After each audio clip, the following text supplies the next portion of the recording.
Good. Okay. All right. All right. Cool.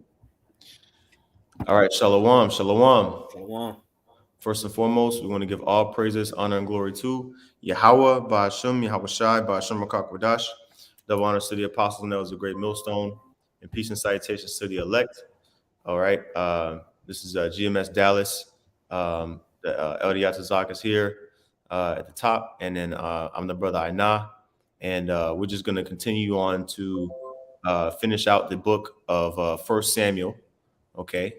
Basically, First Samuel is an account of the life of Samuel, the prophet, and the life of Saul. And we pretty much went throughout all of this book.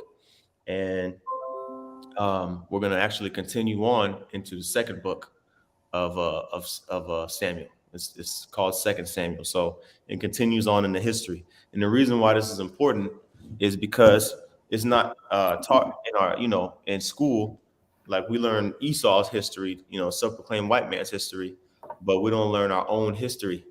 And ultimately, this is the history that we should be taught as young children. If you have children, brothers, I'm talking about in the truth. If you have children, I would encourage, you to teach your children these things, because we were supposed to teach our children back in the ancient world. We were supposed to teach our children the law, statutes, and commandments, okay, and perform the acts. And perform the acts of the law, right? Observing the high holy days, so that we could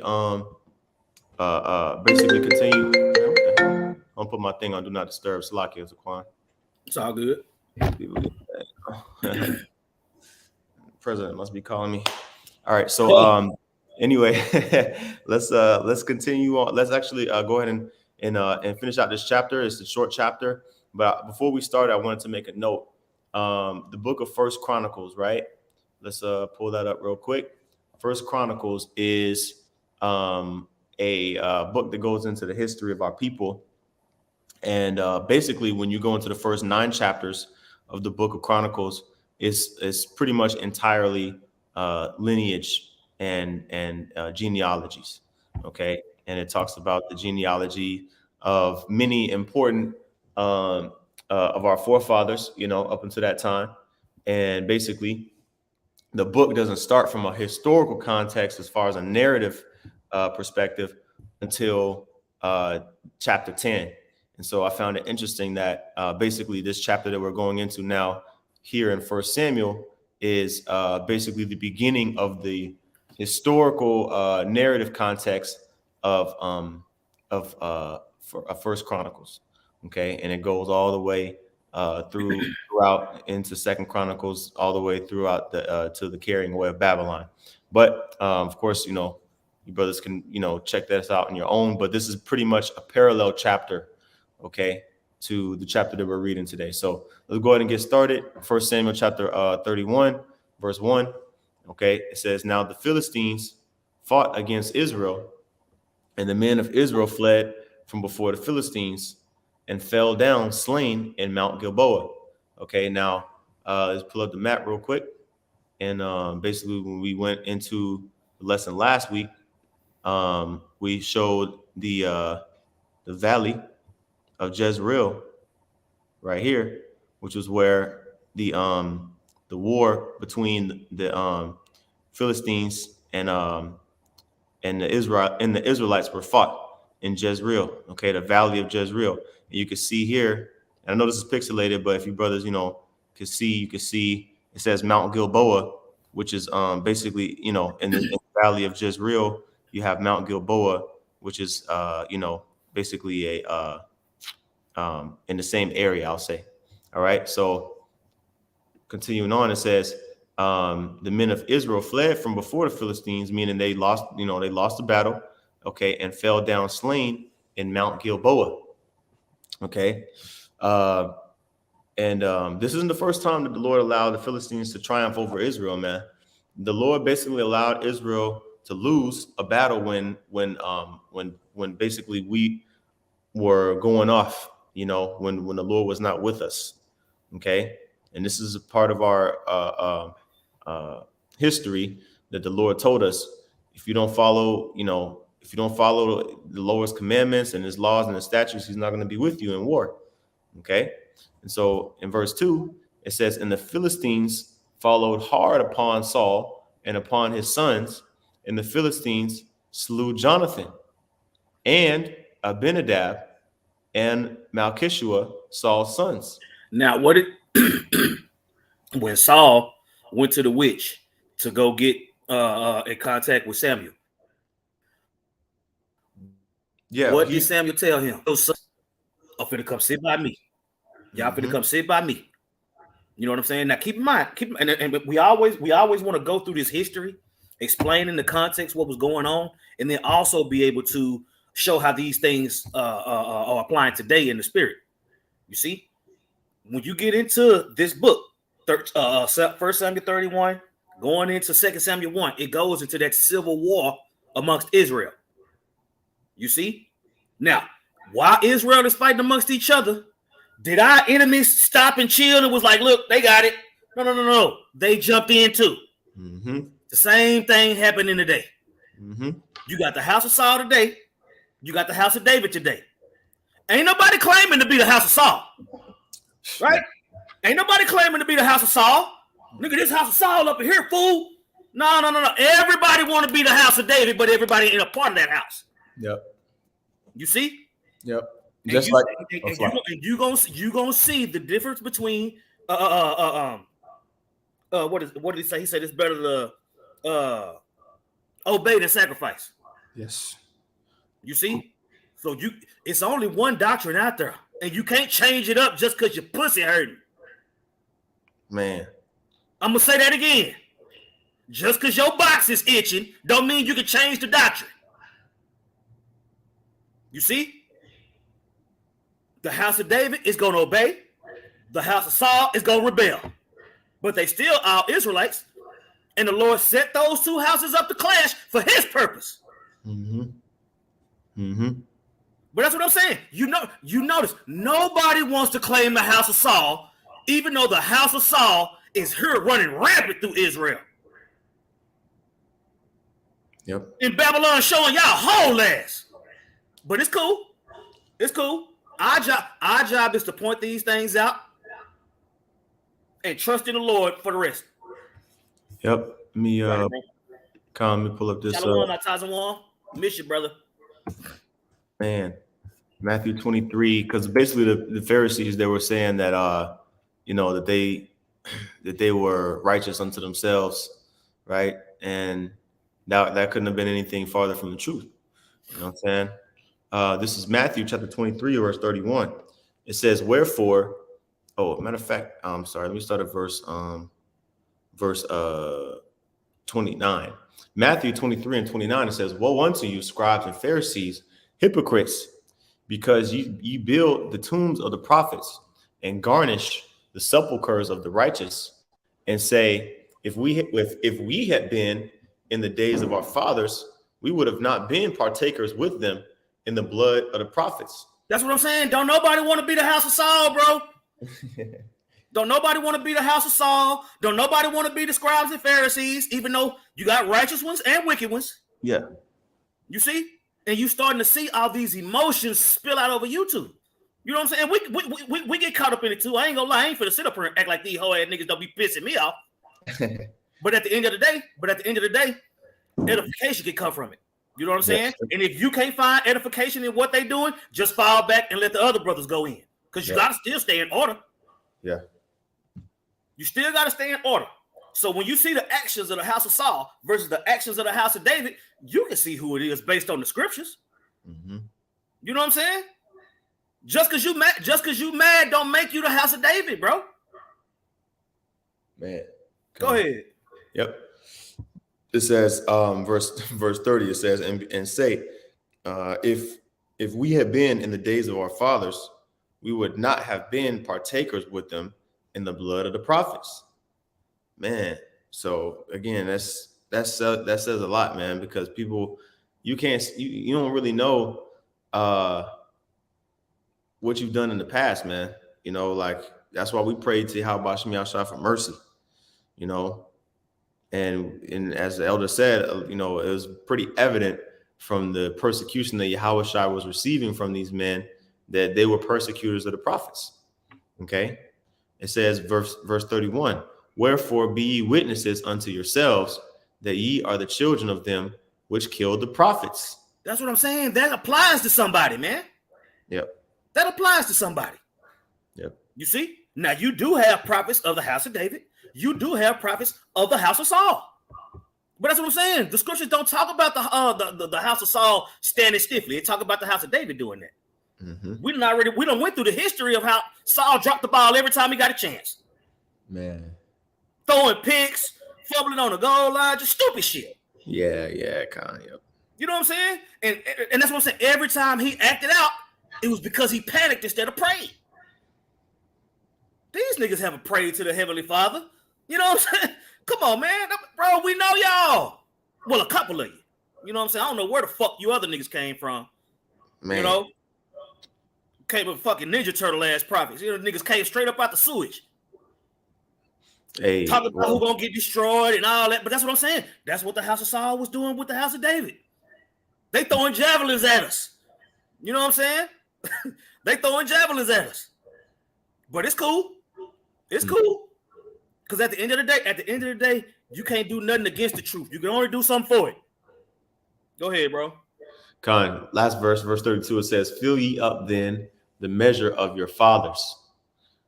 See? So everybody's in their lot in these last days, man. Esau is in his lot.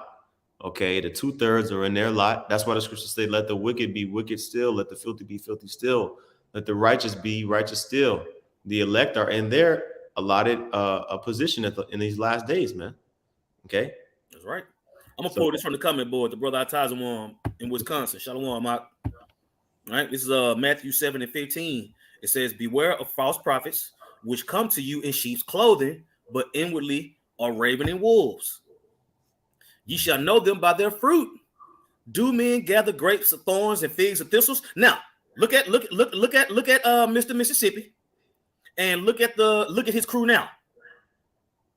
You see, you'll know them by their fruits. He know us. Them other niggas don't. Mm-hmm. But whatever. Okay. Mm-hmm. Verse 17, it says, even so, every good tree bringeth forth good fruit, but a corrupt tree bringeth forth evil fruit. You see? Yelling and screaming at the camera don't make you in the spirit. Oh, man. You know what I'm saying? And that's what I'm saying. We yell and scream too. But that's what I'm saying. At the end of the day, you got to realize, do you believe in what you're saying wholeheartedly, or are you just mad? We believe what we're saying wholeheartedly. Mm-hmm. And then I'll let them, you know, I mean, fuck, we got eyes. You hit record. Yeah. I mean, fuck. Let's go, bro. Let's my bad. Select it. All right, going back to 1 Samuel, chapter 31, and verse 3. It says, and the battle went sore against Saul, and the archers hit him. And that's what's gonna happen in the spirits of his house. Mm-hmm. That's what's gonna happen, bro. We got enemies surrounding us on all sides. You know what I'm saying? And you got one group of Israelites that's gonna help them destroy us, and then get destroyed in the process. But the thing is, we already know this gonna come, so we trusted in the Lord at this point because we know we don't got the numbers. We know we don't got the weaponry. We know we don't got the carnality that these motherfuckers possess. So we're going to have to put this in the hands of the Lord. Lord, you said this was going to happen. You said we was going to have to go through this. We believe you wholeheartedly. What you want us to do next, Lord? Where you want us to stand, Lord? Who you want us to tie up, Lord? Lord, what do you want us to do? Mm-hmm. That's what I'm saying. You got this saying in the world, it's better to ask for forgiveness than to ask for permission. No, it's not. Yeah. You don't just do shit and think it's going to be cool. No. We asking the Lord, what you want us to do? We're not just after acting on a whim and then the Lord got me. No, that's called tempting the Lord. And he will fuck you up. Mm-hmm. And that's what Saul constantly did. Saul and his house continued to tempt the Lord. And that's why his house ended, man. But it was for the Lord's purpose, though. So even at the end of the day, man, y'all lying, talking about people stealing money and being rapists and being pedophiles and all that. That's what I'm saying. We're going to give you a big-ass hug in the kingdom. Yep. Y'all ain't talking about us being in the kingdom, all united and all that. Nigga, you mad now. Yep. Go ahead, bro. All right, continuing on, it says in verse 4, then said Saul unto his armor bearer, draw thy sword and thrust me through therewith, lest these uncircumcised come and thrust me through and abuse me. Okay, it says, but his armor bearer would not, for he was sore afraid. Therefore Saul took a sword and fell upon it. That's what I'm saying. It's gonna come a point where you're gonna be hit with reality, man. Saul was hit with reality. He said, damn, man, the Lord really ain't dealing with me no more. Mm-hmm. You know what I'm saying? Yep. And once he found, it came to a point. That's what I'm saying. That's what I'm saying with all these other guys. There's gonna come a point where thus saith the Lord is gonna hit you in the face so hard, man. You see, we all gonna have to deal with. That's why the fear of the Lord is important, man. David feared the Lord. Saul feared every fucking body else. Yep. Go ahead, bro. Yep. It says, and you know that Jonathan was Saul's son because he was dissing the Philistines. Like basically the Philistines were looked at as scum, even when he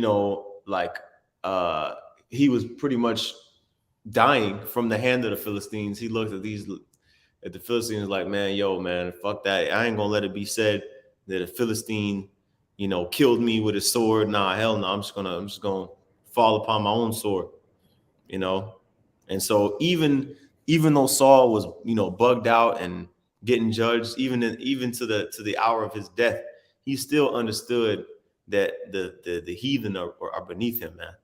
But even our people in these times, they don't think that basically they measure up to these other nations. I was like, bro, Saul falling on his sword ain't no different than Judas hanging himself. Right. It's gonna come a certain point where you're gonna know, you know what, it's over. Mm-hmm. You know what I'm saying? Mm-hmm. It's over. Yep. And it went on from there. Yep. Saul got replaced, Judas got replaced, and the will of the Lord continued. That's right. Let's go.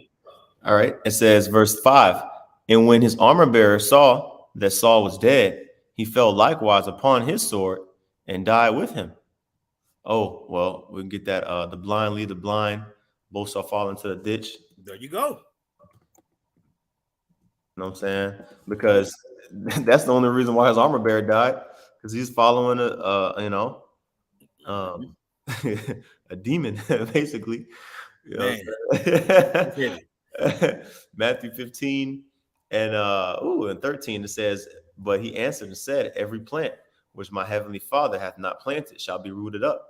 See, so the Lord basically disowned Saul, and Saul got uprooted, right? And it says, verse 14, let them alone. They be blind leaders of the blind. You see, but they be so proud to be leaders of the blind. If it was actually exposed that you're a leader of the blind, it wouldn't be as honorable. You wouldn't be getting as much praise if everybody knew that, okay, yeah, you following these people, but they're blind. So they don't know if you're leading them in the right direction. Right. You see? So it's not really that great of an accolade, but to the blind, shit, it looks like a great guy. Yeah, he's our leader. Yep, that ditch gonna be full. Mm-hmm. And I was saying, and the Lord is so cold with it. I would say the Lord will throw you in the ditch first and have you laying in the ditch face up to where you can see all the people you led to fall on top of your damn ass. Mm-hmm. That's what I'm saying. You gotta fear the Lord, man. Yep. You see, the reason why we rebuke and reprove the way that we do is because the scriptures say do it, and the Lord said it's gonna be blood on our hands if we don't. Good. So we fear the Most High, not men. Yeah, you could make a video about me and say I did this or say I did that. But at the end of the day, the works that the Lord put the Spirit on us to do is what's going to reign at the end. You ain't gonna be able to say Yatazak did a goddamn thing to you in the day of judgment, and it's gonna matter. Yep. Right. You know what I'm saying? And Lord willing, I haven't offended nobody to the point to where, you know what I'm saying? But if I have, then I got to repent because it's gonna be revealed to me if I went off. Yep. So I have that opportunity. That's the difference between the house of David and the house of Saul, man. You see? Having that contrite spirit, I would say, it was a few months ago. You know what I'm saying? A dude did a video on me, and I repented. You know what I'm saying? Even though he had his points, but it wasn't about me arguing back and forth. It was about him being offended by something I did, and not me getting in my feelings and be like, well, what about you? Or what about this? Or what about that? No. Mm-hmm. Hey, if I offended you, won't do that shit no more. Haven't done it since. Lord willing, it won't happen again. But that's what I'm saying. That was something small. You see? They never want to correct you about the doctrine. Never. They want to find little carnal chinks in your armor that we are willing to admit that we have and just run with it. Mm-hmm. That's some Saul ass shit. Mm-hmm. Go ahead. You don't got the fruits of the spirit. Even though I wasn't there, but I caught on to the joke. It's Matthew chapter 15, verse 14. It says, let them alone. They be blind leaders of the blind. And if they be, and if the blind lead the blind, both shall fall into the ditch. That's what I'm saying. We gotta follow these instructions, man. People act like it's not. Matter of fact, get that one baptism, one doctrine. Pull that real quick. Yeah. Because it's only one. The Lord said that I gave everything that my Father gave me to my disciples. His doctrine wasn't mixed with all kind of other stuff. No. It was pure. It is pure. You see? I would say the spirit of Yahweh Ba'ashem Yahweh Shai and the truth of these scriptures is tahar. Mm-hmm. Pure. That's what tahar means. It means pure. Mm-hmm. Go ahead, bro. Okay, let me see. Okay, verse 4. Ephesians chapter 4, verse 4. It says, there is one body and one spirit, even as ye are called in hope, in one hope of your calling, one Lord, one faith, one baptism, one power and Father of all, who is above all and through all and in you all. Now look up one. Okay. Look up the word one. All right. That word one in the Greek, Strong's H 1520. It says eis, I believe, or eis, something like that. Let our slaves say it. Fuck it. Oh yeah. Probably east. It's better to eat pork than speak Greek, and we ain't gonna do neither one. Ice. Oh, okay, I got it wrong. Yeah, that's why I said we don't speak that shit. Okay, so it says one. Let's see. That's it. Yeah, one. That's the point. Yeah. And that one thing don't change because I get mad. Yeah. That's what I'm saying. That's what I'm saying. I've been rebuked I can't count how many times I've been rebuked in the past 14, 15 years. Man.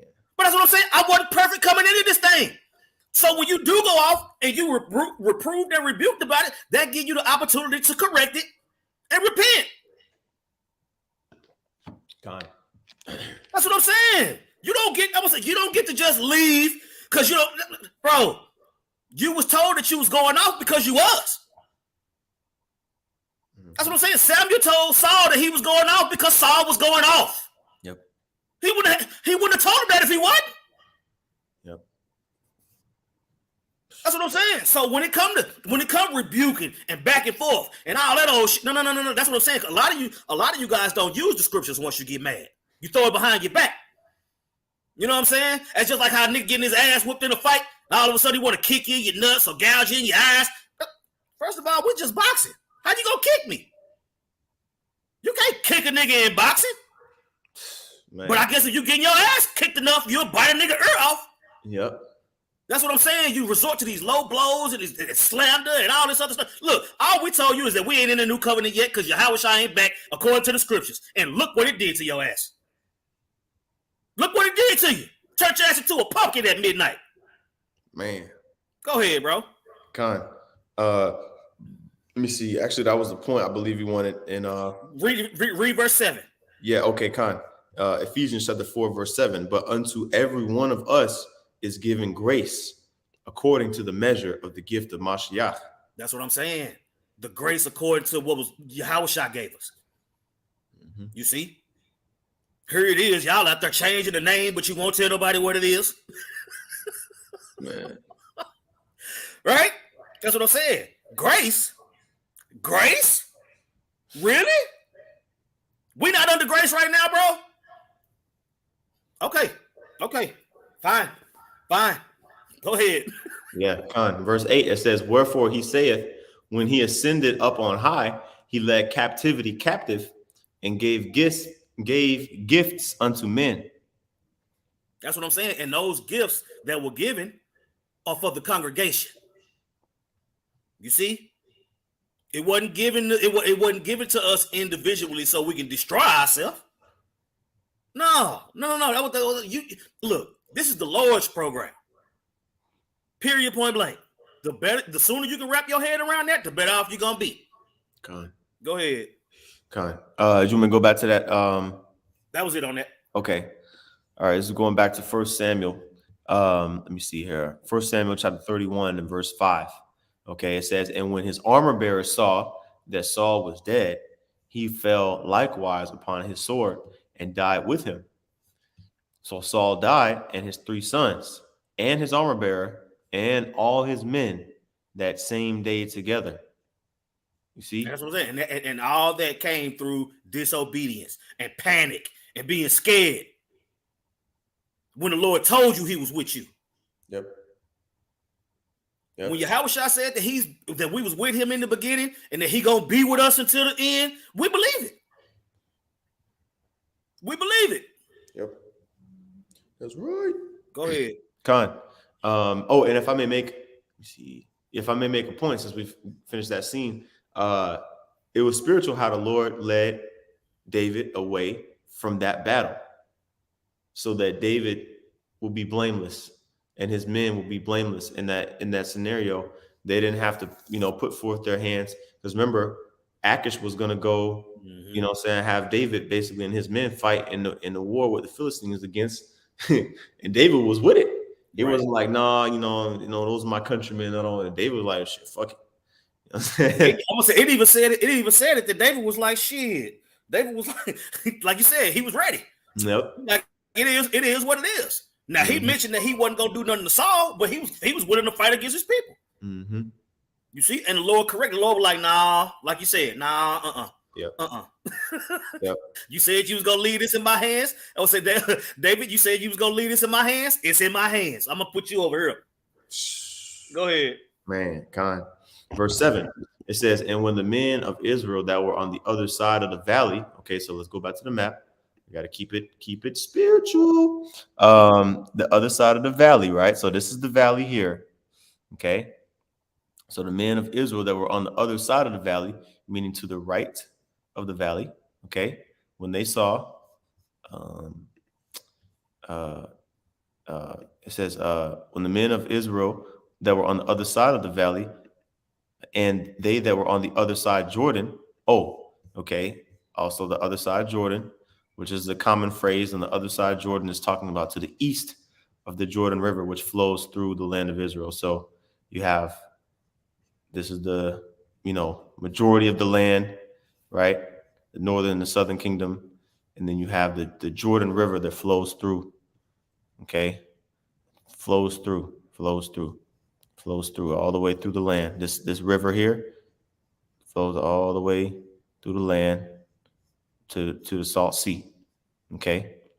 And so the men that were on the east side of the river saw that the men that were fighting in the valley, where I'm at, hold on.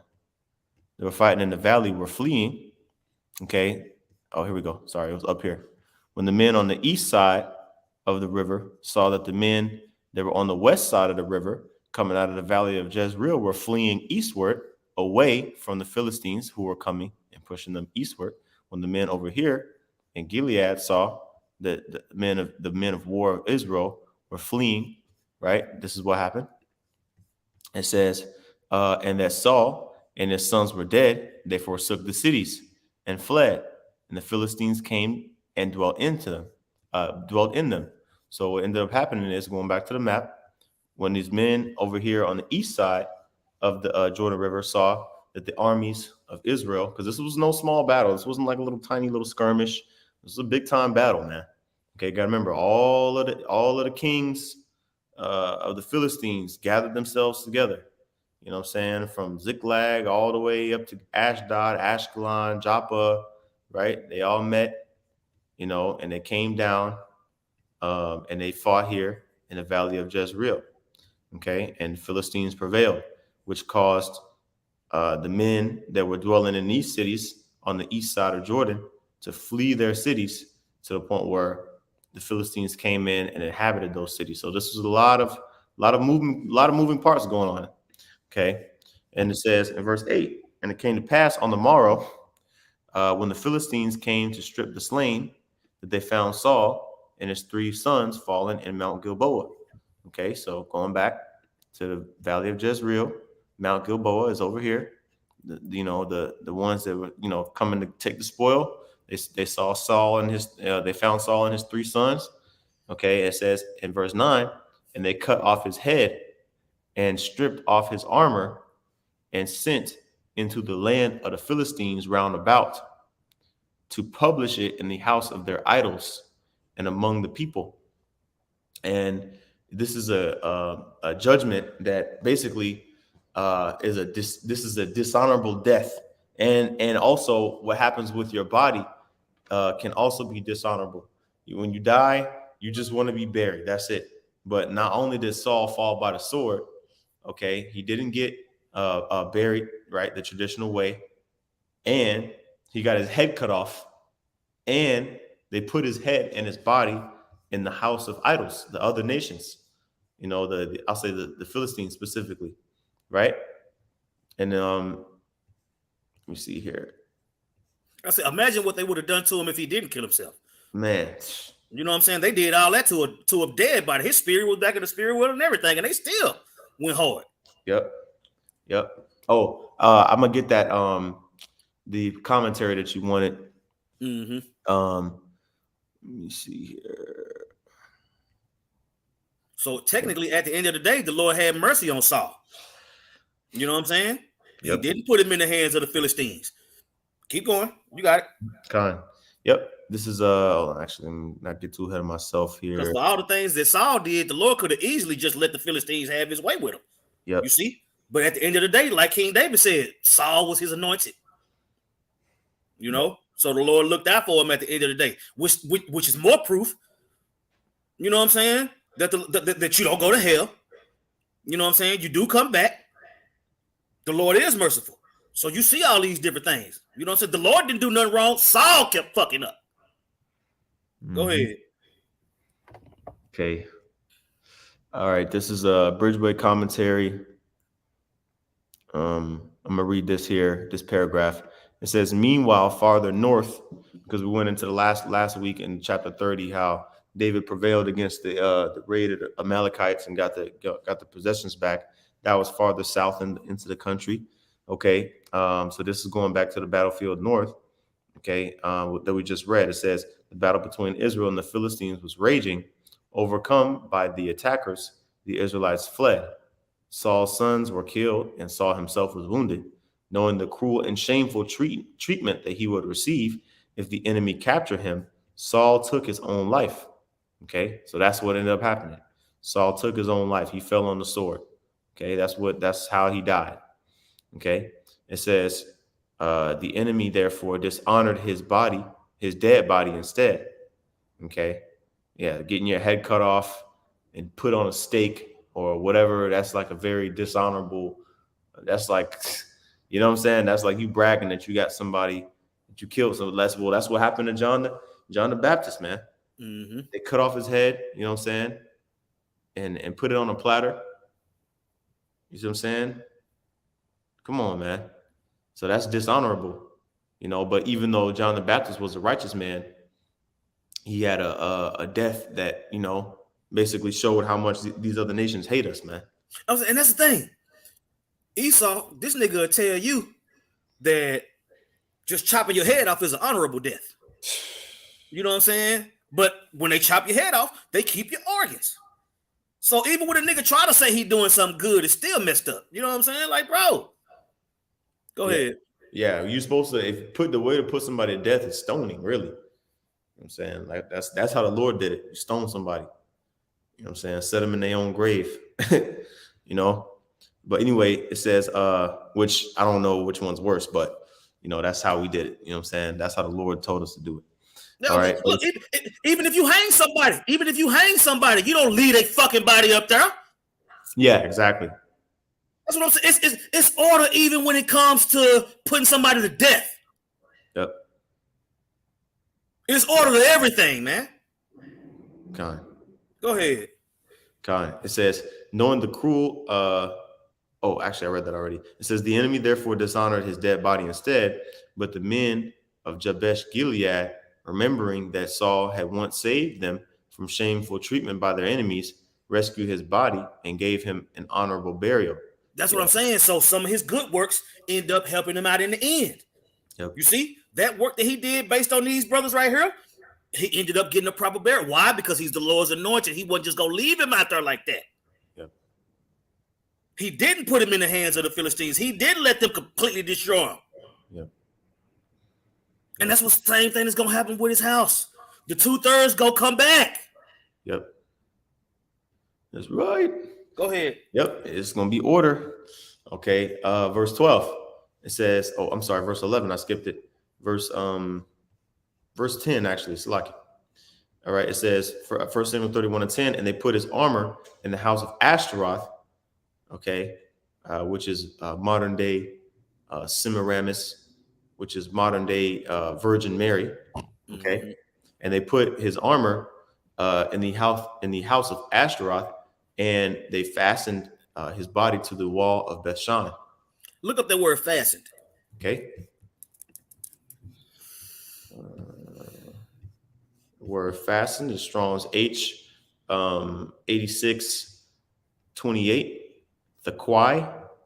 It says, let me see here, to blow, to strike, to clap, to thrust, to sound, to give a blow, to blast. So yeah, like it reminds me of the scene of what was that in Game of Thrones? You know, I can't remember the name of that king at the time. You know, I don't know if he was a king or if he was like an honorable man.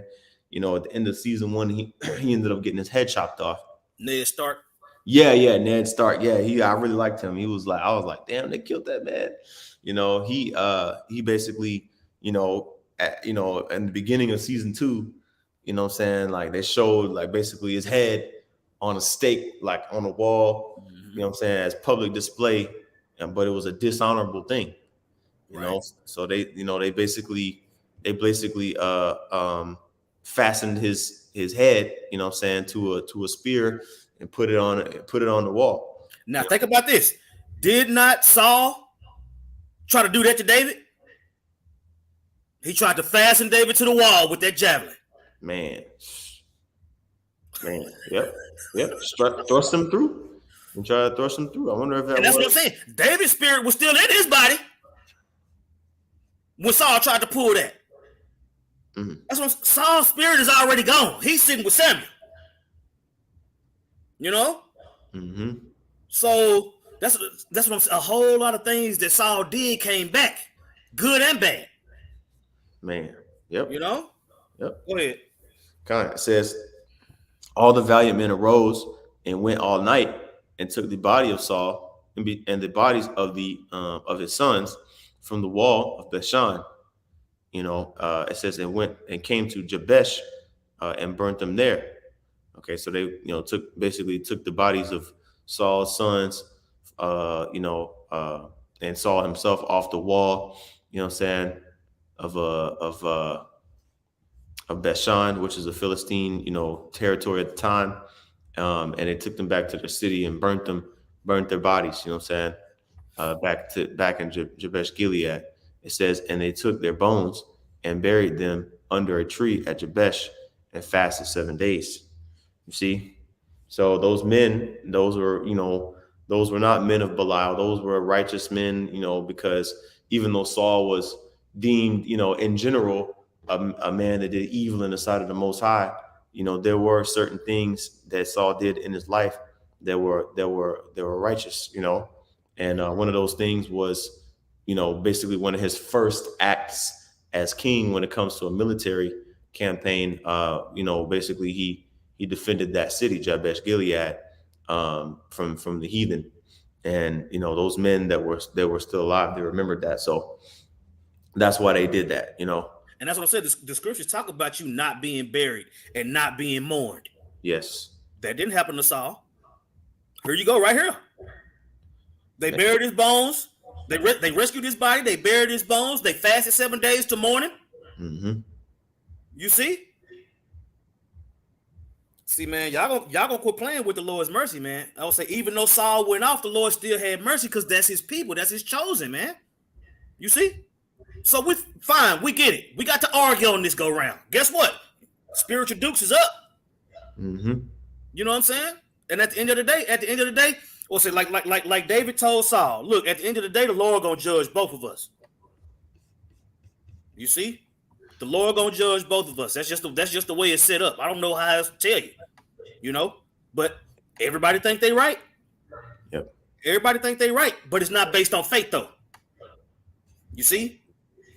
We believe that we doing what we're doing through faith.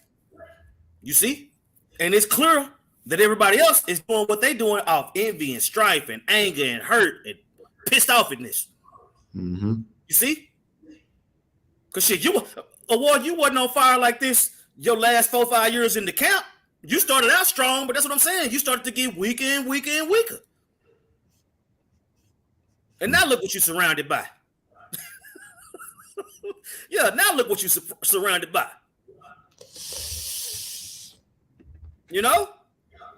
Go ahead, bro.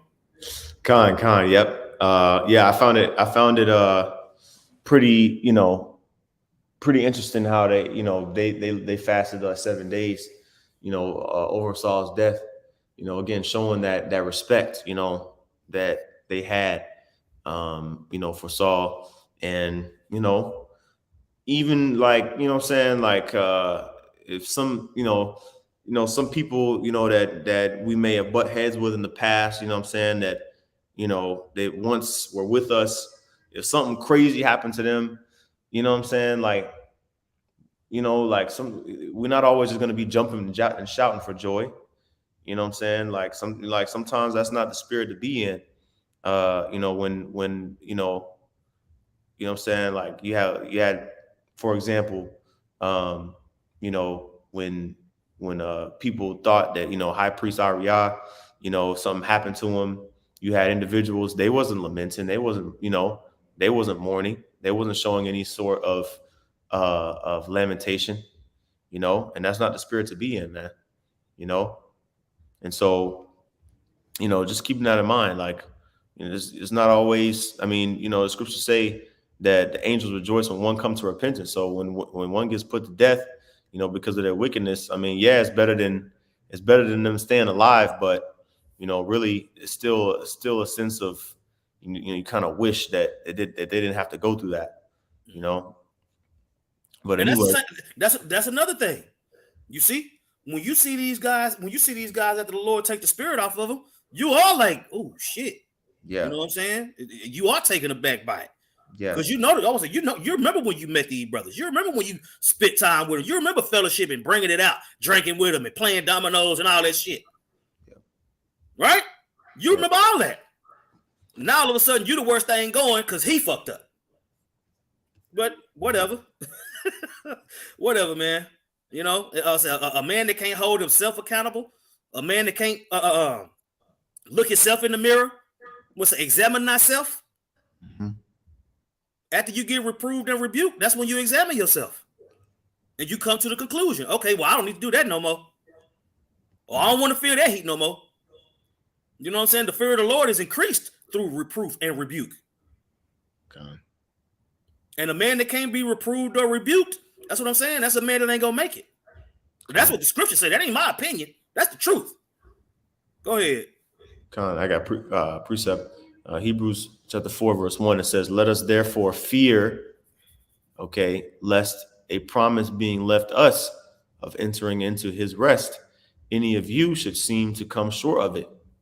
You know, we want to be, like the elder said, constantly examine ourselves, letting us have reverence and fear towards the Yahweh Shem Yahshua, because we could be of that number, right? Like, for example, in the wilderness, Korah, Dathan, and Abiram, all of their house and everything that pertained unto them, got swallowed up.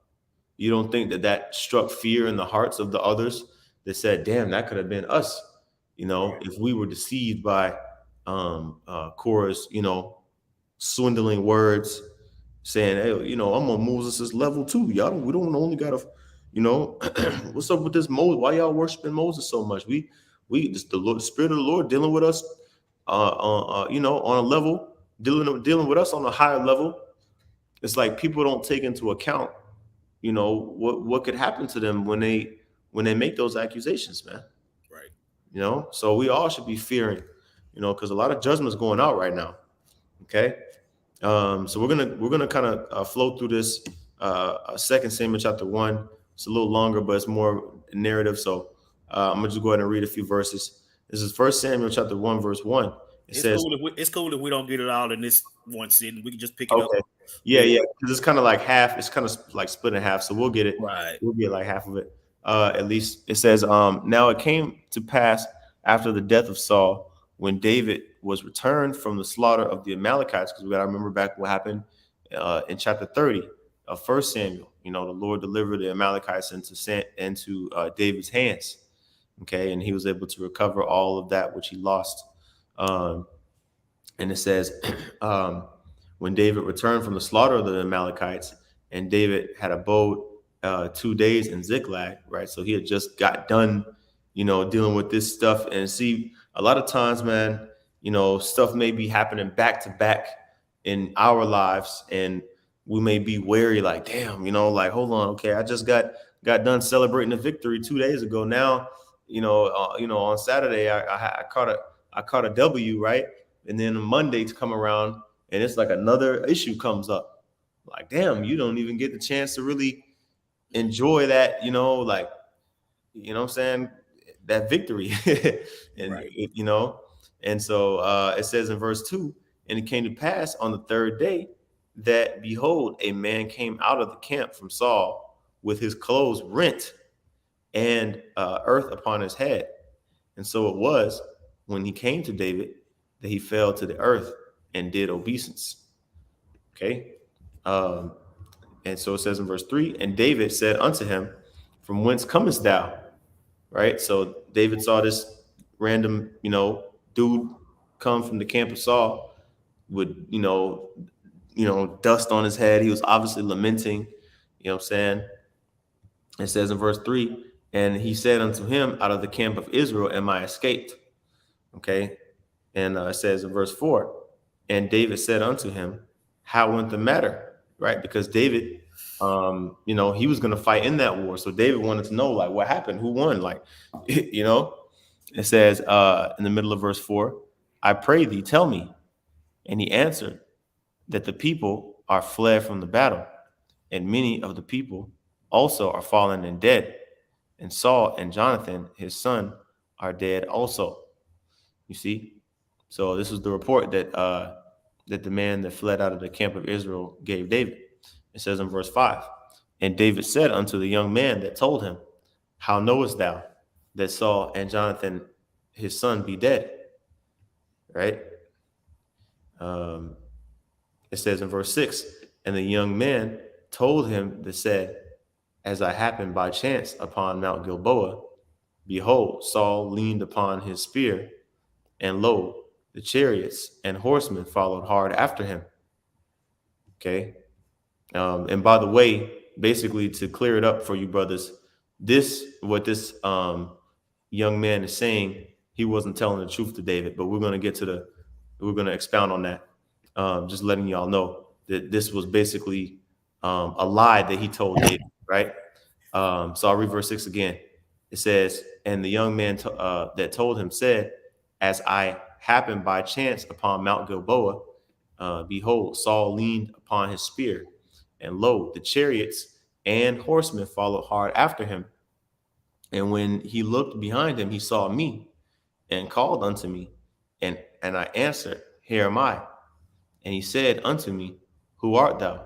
And I answered him, I am an Amalekite.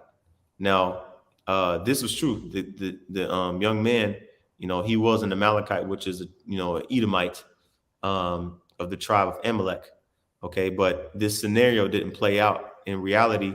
He was fibbing about this whole thing with him and Saul. Basically, he pretty much put 100 on 10. Yeah. You know what I'm saying? Some of it was true, some of it wasn't. Yeah. He embellished. You know what I'm saying? Thinking that he was going to come out in good favor, in good standing by saying what he said regarding Saul and his death, knowing about the beef between Saul and David. Right. You see, he thought he was doing himself a favor. It says in verse 9, and he said unto me again, stand, I pray thee, upon me, and slay me, for anguish is come upon me, because my life is yet whole in me. So I stood upon him and slew him, because I was sure that he could not live after that he was fallen. And I took the crown that was upon his head and the bracelet that was on his arm, and have brought them hither unto my Lord. It says, and then David took on his clothes and rent them, and likewise all men that were with him. Right. So David didn't want to hear this news. Remember, David, he was the same David that did not want to kill Saul when he had the opportunity. Right. He spared Saul multiple times when his life was when Saul's life was in David's hands. See? And David had a relationship with Saul, man. They had history going all the way back to 1 Samuel 17. You know what I'm saying? With David and Goliath. Then, you got to remember he got 100 or 200 foreskins of the Philistines, for Saul's daughter. He was married to Saul's daughter.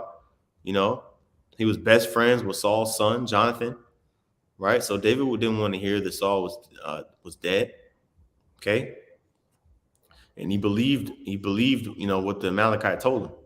Okay. So it says in verse 12, and they mourned and wept and fasted until even for Saul and Jonathan, his son, and for the people of the Lord, and for the house of Israel, because they were fallen by the sword. Okay. Just like when Eli heard the news, of Israel losing the battle, he fell off the back of his chair and broke his neck. He was so shocked. He was an old man, but David was, he was shocked to hear, and he mourned. He mourned Saul, and he mourned the death of the Israelites, okay, that died in that war. In verse 13, and it says, and David said unto the young man that told him, whence art thou? And he answered, I am the son of a stranger, an Amalekite. Okay. That's what I'm saying. So here it is, King David. Well, not king yet, but David was like, I'm not going to touch the Lord's anointed. You know what I'm saying? I don't care what's going on. I'm just not going to be able to do that one. And then here comes some Amalekite, some Edomite talking about he touched the Lord's anointed. Get him out of here. Yep. Done. Go ahead. Right. Yep. Verse 14, it says, and David said unto him, how was thou not afraid to stretch forth thine hand to destroy the Lord's anointed? And the answer is because Esau doesn't have any reverence towards that which is holy. That's what the scriptures say, give not that which is holy unto dogs. You're not supposed to cast your pearls before the swine. You see, trying to break down the scriptures to these other nations. These are holy things, and it shows you that the other nations don't have any regard for those things that are separate and sanctified. Okay. And so it says in verse 15, and David called one of the young men and said, go near and fall upon him. And he smote them that he died. Okay.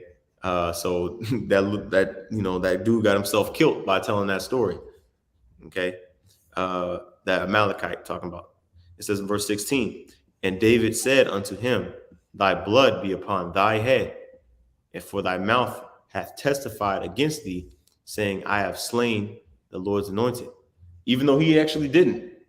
Even though that Amalekite didn't actually, he wasn't the one to deliver the final blow, like he said. Like the elder said, he embellished on the truth.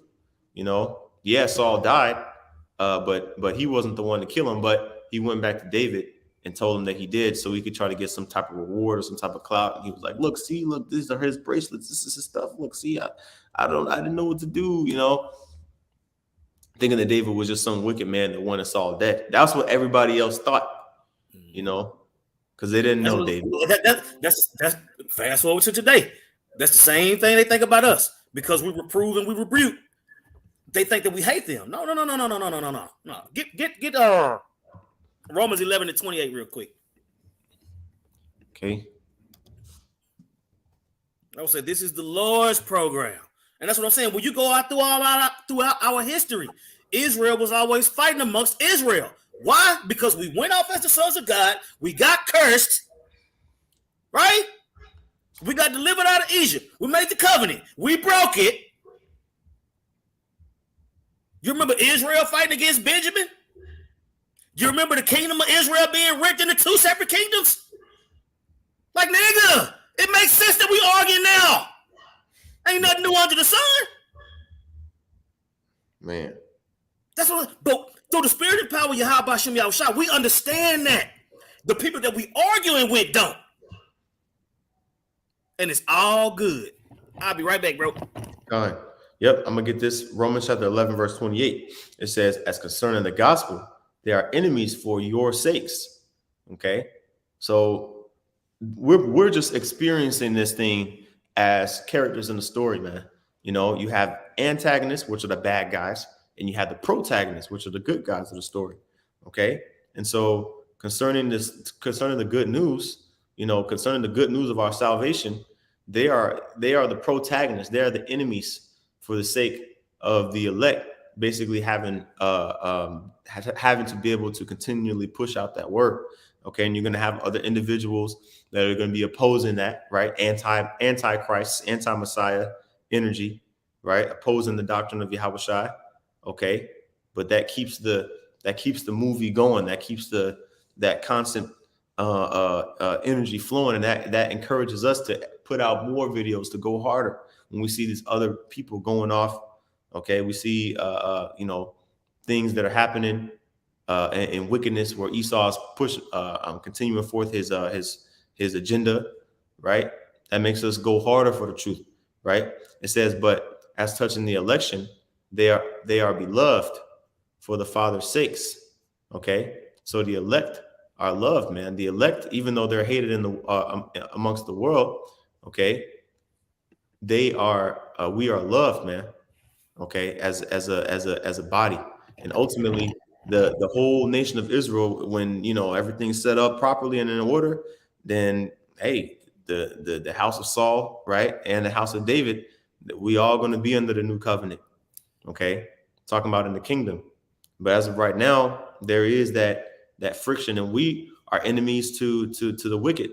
Okay, just like how they're enemies to us, we're enemies to them. Bro, imagine the unity in the kingdom, though. Mm-hmm. You know what I'm saying? If we are of the elect, and the guys that we are in the 2/3, you see, it's everybody in the kingdom gonna remember. You know what I'm saying? When they talk about the rest of the nation coming back through the elect and all these different things, that's what I'm saying. These dudes right now, that it look like we bumping their heads and it look like Israel hate each other and all that, to the rest of the world, what's really happening is the will of the Lord is being played out. Okay. To the point to where all of us are gonna be united in the kingdom. You see? It ain't gonna be no nigga. I remember back in that third or fourth, during the time of the Babylonians, you was a whole ass nigga. During the time of the Persians and the Medes, you was a whole ass nigga. During the Greco-Roman Empire, you was a whole ass nigga, and you a whole ass nigga now. Ain't gonna be none of that in the kingdom. Nah. Ain't gonna be none of that in the kingdom. Yeah. You know what I'm saying? If anything, you're gonna have a conversation. Man, you remember when the Lord took his spirit off us and all us was going off? Call Allah Yahweh Shah for his will being fulfilled. And here we are all together. That's what I'm saying. It's gonna be spiritually happy. Yep. Not this makeshift, get your lick back. I'm gonna get my glory through this type of means. Mm-hmm. All that's gonna be gone. You know what I'm saying? And call Allah Yahweh Shah for that understanding. You see? As much as you might want to take an Israelite and just snatch his ears off and kick him in the lip, all that's gonna be gone, man. All that's gonna be gone. We don't want them dudes to be destroyed, but we know that according to the scriptures, it's a strong possibility if you don't repent. Yep. You ain't gonna be able to say you didn't know. And if we're wrong, we're not gonna be able to say it either. You know what? The Lord did say I guess we are in the new covenant. If we wrong, we gonna know. And if we right, we gonna know. Con. I got the Lord ain't leaving nothing unanswered. No. You just gotta be around to get the understanding of it. Go ahead. Yep. This is Sirach chapter 8, verse 7. It says, rejoice not over thy greatest enemy being dead, but remember that we die all. Now that clearly got to be talking about Israelites. Right. Right? Yep. Yeah. Because it tells us to rejoice over the heathen. Right. Yep. That's why David didn't rejoice over Saul being killed. He actually avenged him because the nigga lied. Mm-hmm. You see that? Mm-hmm. You see that? Man. That's what I'm saying. Rejoice not over the greatest enemy being dead. That's what I'm saying. Our greatest enemy is Esau. We're allowed to rejoice over his death. Mm-hmm. But that's what I'm saying. When it comes to them curses, you have to understand that. Because at the end of the day, once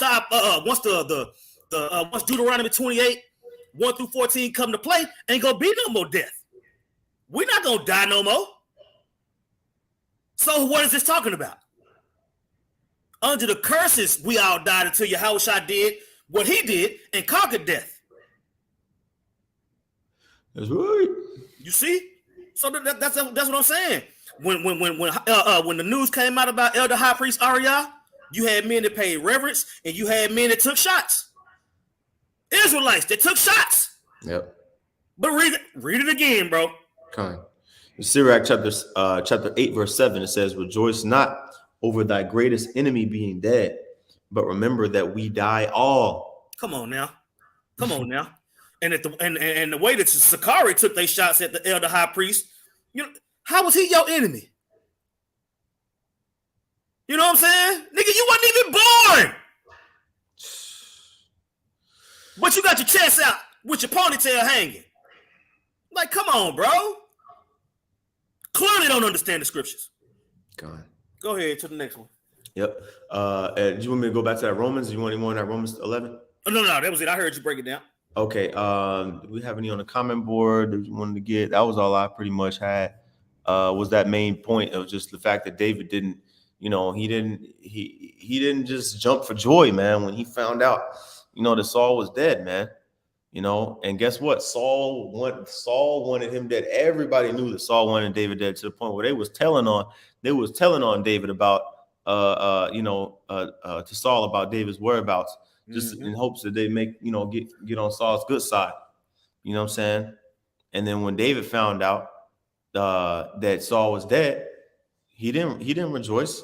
You know what I'm saying? The vengeance is of the Lord's, man. You're not supposed to requite